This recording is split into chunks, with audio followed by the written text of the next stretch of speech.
Ay pon na nga ay. Kaya kombangan lucu lau enle bang. Udah sudah kan zira Brandon era muhil leta zan.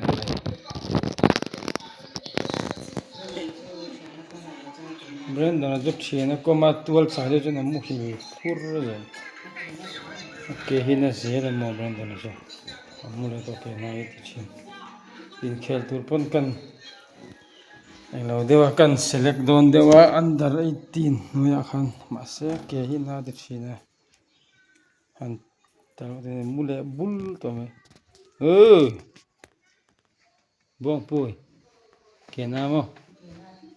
ke na tile te na ve mo paisa hi jong han nei la o ai zo la hin je ka ve ju tham la hin te apate hin thon ni the me box chi lo mo bo tha ni tile ru tan lo an lo in nem na ve ve ran ya te lo ni hun ai zo kan kalang motorin kar thata kan denga tia na te me box chi la tra man fia wil bul me pui tek tek lo ma tu ti ta ni tet mira ta hi ve te chu ding ha ngar me ni